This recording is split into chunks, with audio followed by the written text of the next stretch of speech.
Today I'm giving a modified version of a reflection I gave on Oban in October last year. It's modified because there it coincided with International Artists' Day in October. But it's also greatly enhanced because you've all been incredibly generous in sharing your personal artistic gifts. I was overwhelmed by the response I got to the email I sent out. Even several who can't be here today have shared images and stories of their creativity. And to me, that's a very special expression of trust in how I present your work. So I hope I can do it justice. And I do hope none of you have early commitments after church, because the sermon could potentially be a little bit longer than usual. So what exactly is art? According to Mr. Google, it's the application of human skill and imagination to produce works to be appreciated primarily for their beauty or emotional power. I think that's pretty right. Art is always a form of creation, of bringing something new into being. With this in mind, I look from here and see an incredible range of creative and talented people in front of me. We all know the musical talents of Richard, John, Ewan, Bev and Jan. Talents they generously share with us each week. And we see evidence all around the church of Bev's amazing quilts. But so many other gifts are present that we don't know about. I'm sorry I didn't have time to ring around those of you who weren't on email asking about your hidden talents, but the responses I got from those who received the email were amazing, including some wonderful images for the PowerPoint, which gave Clive some work to exercise his skills with the computer. The first one to respond was Judy Walker. We all know how beautiful and productive her garden is. It's a work of art in its own right. But the image she sent was a plate of cupcakes, which caught me by surprise. I do know her baking skills, but it turned out the artist here wasn't Judy herself, but Elise Jenkin. Elise is an accomplished cake decorator, and it seems that her talent has passed down to her daughters Serena and Davina. Now, the first photo shows a kiwi and a Welsh dragon made of icing. And Elise did these for Jill and Steve's Price wedding because Jill is Welsh and Steve is a New Zealander. They chose a 1950s wedding theme, hence the added fashion accessories. Each icon was about the size of a coffee cup, and they stood either side of the wedding cheesecake.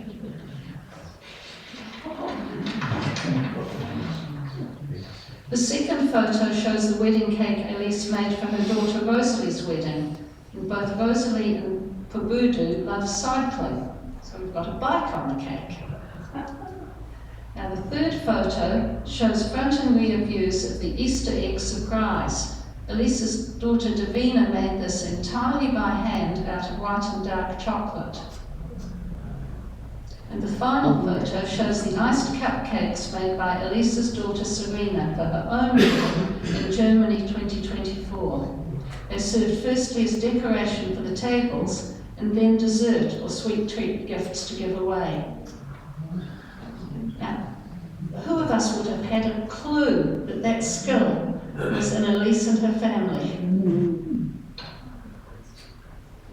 The next image was an image of a pottery pig, and this came from Beth Bryant, and also some ceramic blocks. She also was not able to be here today, but sent a description. The cubes were multi-fired to get the depth of colour. At the time I made them, ceramics weren't considered to be an art form, they were just a craft. So I was using an art form, a colour, to show that ceramics is also art. The cubes are ones I won the Auckland Studio Ceramic Competition with. They are the size of children's blocks, and people like to stand arranging them. I was in fact pushed out of the way once when I was setting them out. Another very well disguised talent. And our Minister Andrew has at least one hidden talent, probably more, but he sent a picture of a coffee table that he'd made from driftwood. I'm not sure how clear it might be from the back, but the tabletop is glass and underneath is a beautiful piece of driftwood serving as the pedestal.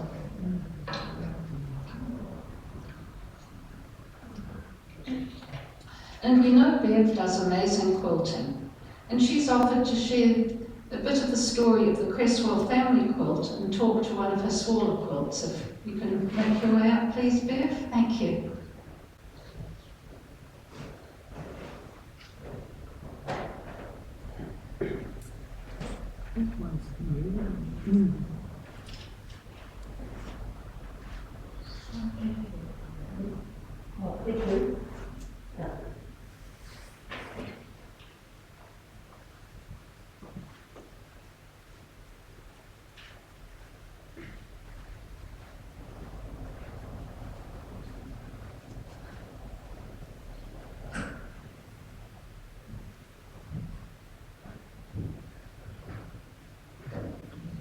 I'm all right. I've just had a skin surgery. That's all business. Thank you. I haven't brought that big quilt with me because it's too big. But one of my quilting books, the very first words in this book, it's called A Playful Approach. The very first words in this book say, first of all, I thank God for providing me with a treasured gift.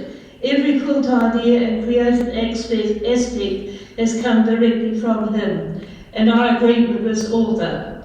As you know, I do quilting. A quilt is made up of 3 layers.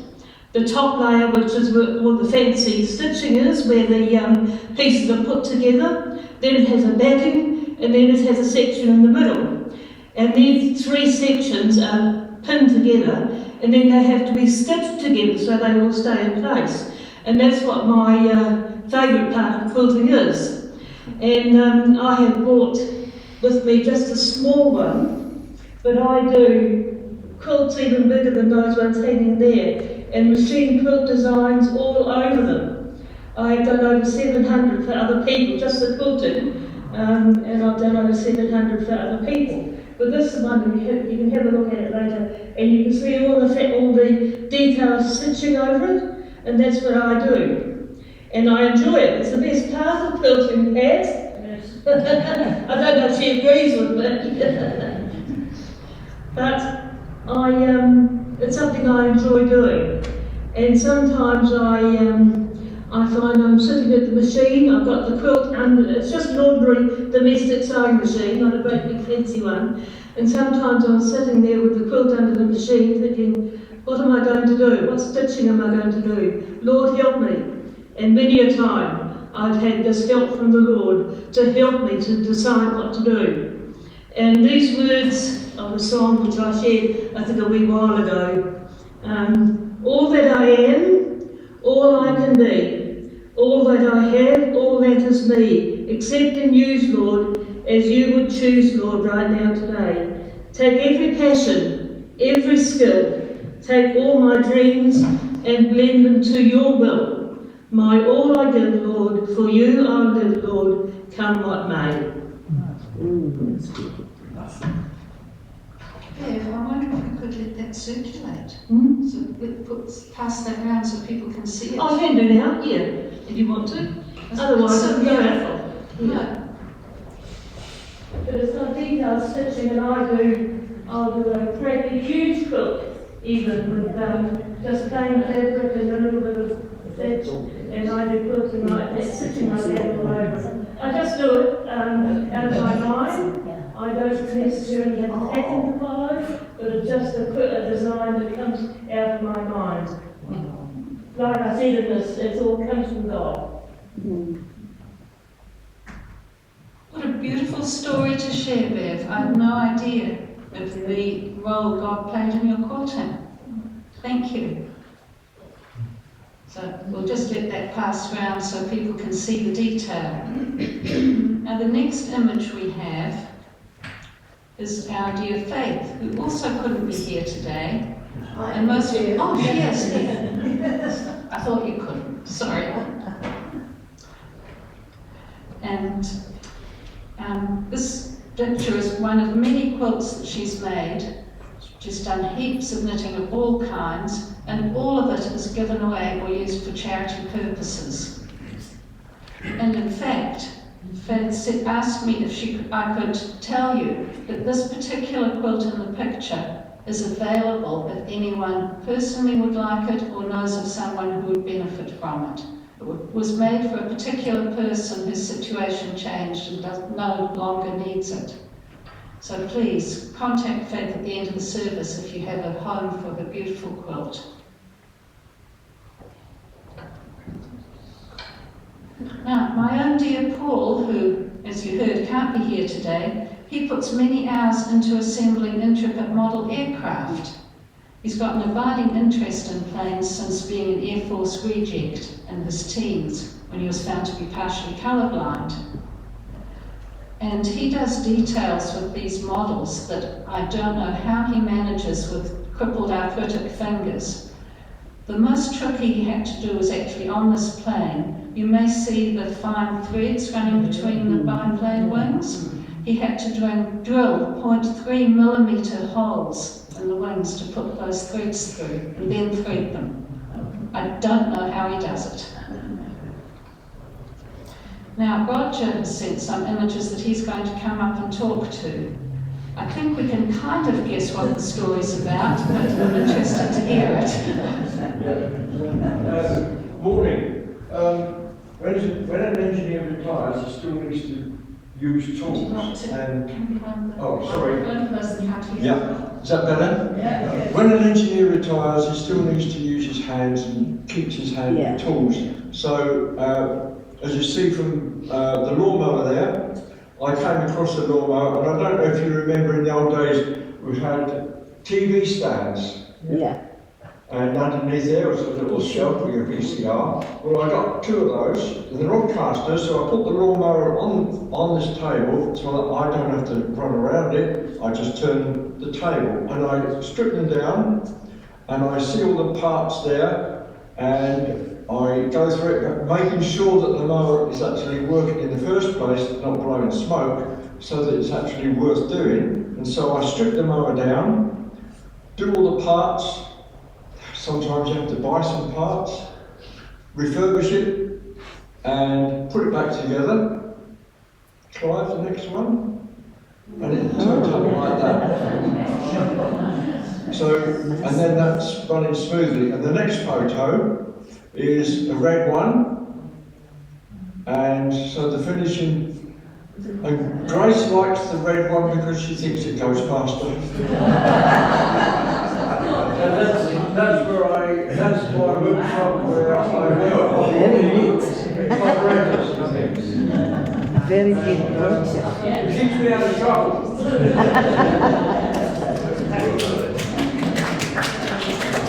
That was amazing, Roger. I wish my living room could be as tidy as yours. But the most amazing story that was shared with me, well, for me anyway, it came from Anthea. And she can't talk easily herself, so she sent me this to read. My artistic talents are in the genre of performing arts. Having performed in shows with many operatic societies, choirs, and musical theatre companies from the age of 11 right up until we emigrated from the UK to New Zealand in 2001. We won't ask anyone to do the maths about how many years that might include. Over the years, I was in many musical theatre productions and took many leading roles. Alongside performing, I've always enjoyed sewing and making my own clothes, so it naturally followed that I designed and made my own costumes for the shows I was in. After 16 years as a nursery school teacher, I had a change of career and used my theatre and sewing talents to become a theatrical costumier, designing and making costumes for stage productions. I went into partnership with a friend of mine, and we had our own theatrical costume hire company. When we catalogued the business for sale at the Millennium, we had over 6,000 costumes, most of which my friend and I had designed and made ourselves. Alongside the costume business, I also designed and made wedding and bridesmaid dresses, including my own. However, my artistic talents now aren't what they once were, as the motor neurone disease has unfortunately affected my voice and hands. My days of performing on stage are over, and sadly my singing voice is fading fast, but I can still sew a little, even if my sewing skills aren't quite what they used to be. Thank you so much for trusting us with that story, Anthea. I think that everyone sitting here will be as mind blown as I was when I read it. Thank you for your trust. And this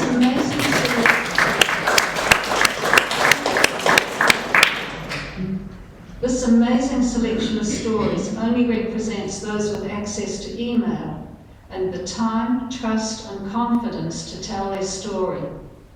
We also have Gwynfor with her colourful garden and the jigsaws she creates. We have Trudes with her church decorations, and many of you will remember the flaxen crosses that she made at Easter for several years. We have Pete and Pam with all their plants, an amazing form of creation. The wonderful people who prepare the flowers for the front of the church every week. I'm actually sure that if I called any one of you up here right now, there'd be a creativity chapter in your autobiography, every one of you.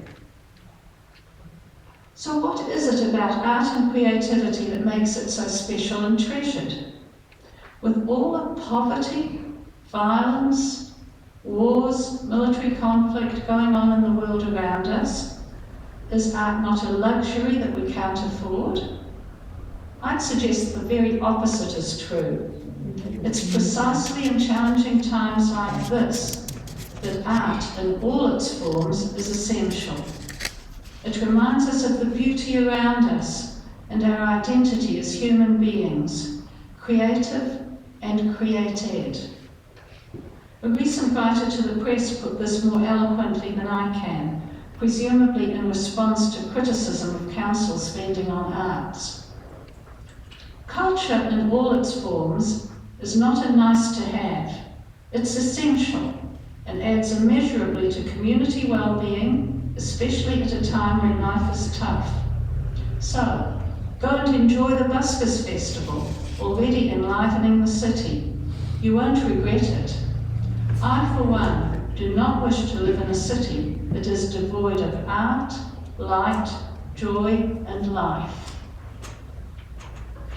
Now, I'm sure we all have vivid memories of the COVID lockdowns of 2020. Without getting into any political issues, I just ask each of you to think back and remember what helped you on the toughest days. Raise your hand if you spent at least some time in artistic or creative activities like painting, sewing, knitting or gardening. Raise your hand. Yeah, keep it up. And now raise it, or raise a second hand, if you read books or watched movies. Right. How would we have survived emotionally, relatively intact, without the beauty of our gardens, films and TVs to watch for escapism, art, books and crafts to nourish our souls and our imaginations? Art is important. And talking of the importance of art in hard times, I had the privilege some decades ago to hear Elizabeth Kubler-Ross, an internationally renowned expert on death and dying, speaking at the Christchurch Town Hall, itself an amazing creation. She talked of how aware children are of impending death, especially their own. She'd visited the prisoner quarters at Auschwitz, and there found lots of scratched drawings above the children's beds. And almost exclusively those scratches included butterflies, a universal symbol of transformed life. Living in conditions too horrific for us to even imagine, these children created images of the most beautiful thing they could remember. We'll never know what comfort those children and their families gained from their art. We can only pray that this art helped them to cope in their intolerable conditions. Also, some of you know that part of my working career was within the prison system. When I resigned, I was gifted a beautiful bone pendant made by a group of prisoners. Trying to get it off. The design was made to represent the different paths I encouraged them to take in their lives. I'm going to pass it down now and go back and then back up.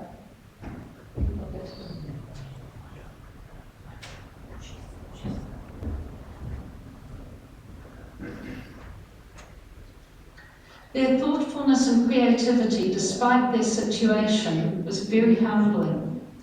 I also knew many prisoners who used pencil sketching or other art to help them survive in their situation.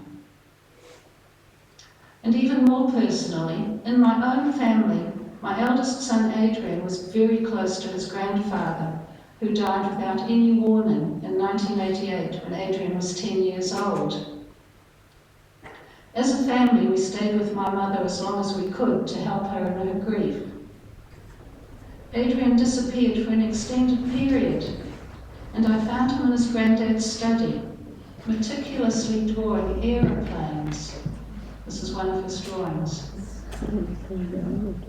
It was only in preparing this reflection that I realized the symbolic parallel between his aeroplanes and the butterflies in Auschwitz.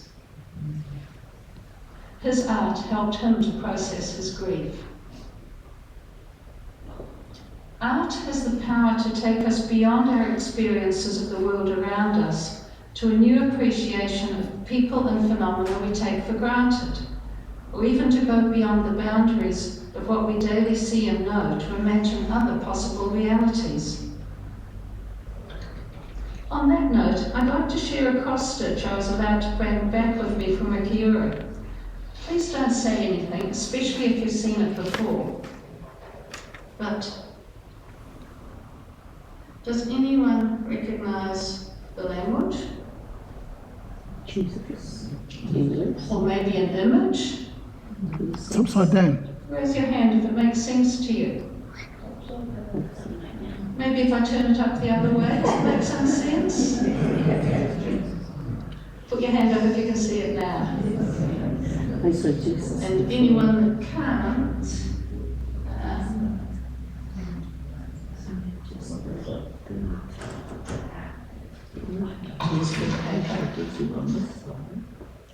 maybe if I do that, it becomes clearer.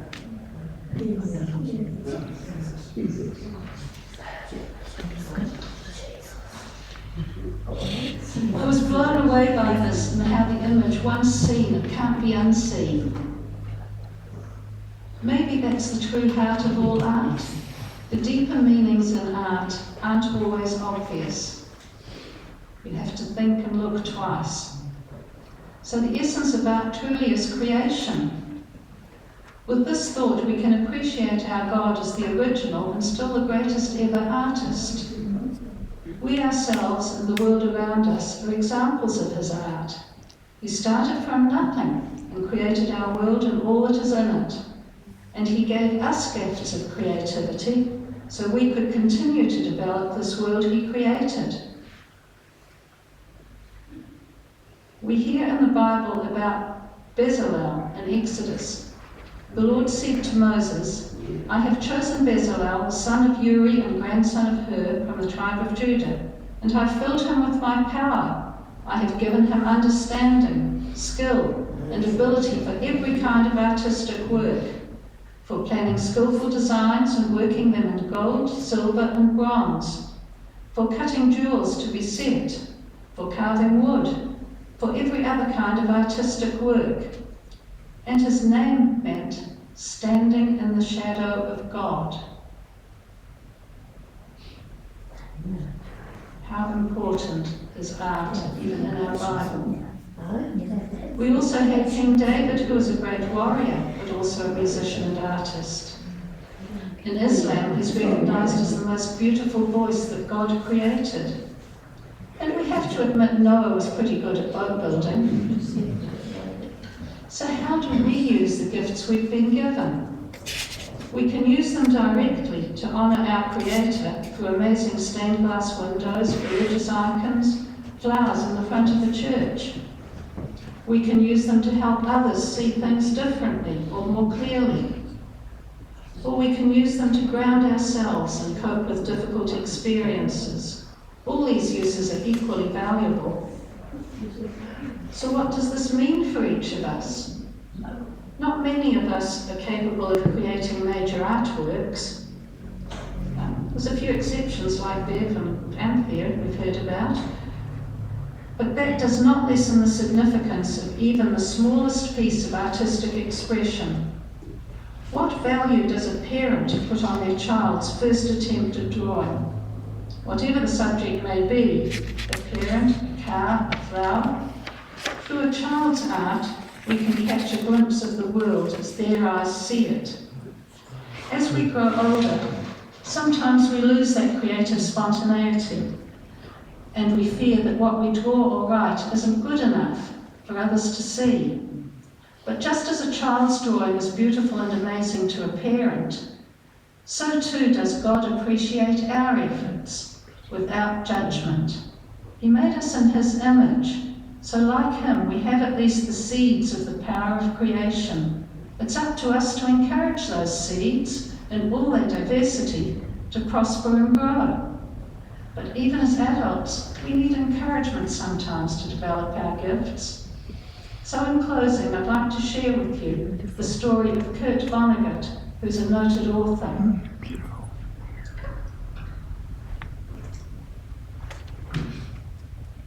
When I was 15, I spent a month working on an archaeological dig. I was talking to one of the archaeologists one day during our lunch break, and he asked those kinds of getting to know you questions that you ask young people. Do you play sports? What's your favourite subject? And I told him, no, I don't play any sports. I do theatre, I'm in the choir, I play the violin and piano. I used to take art classes. And he went, wow, that's amazing. And I said, oh no, I'm not any good at any of them.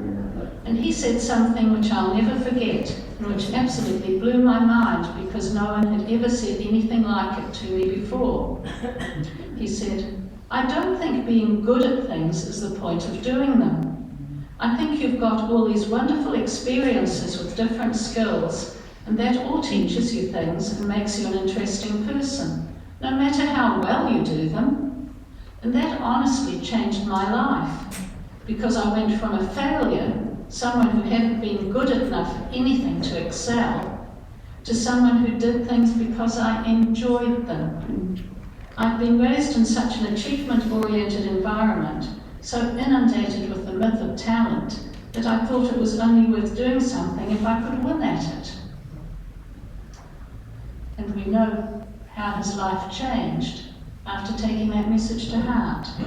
So let us take this message with us today and encourage all the forms of creativity in us, and get involved where we can for the joy of creating rather than winning. Let us pray. We thank you, God, for making us in your image and giving us the capacity to appreciate and honour the world we live in. May we use the talents you've given us to improve in our own small way the world around us. Amen.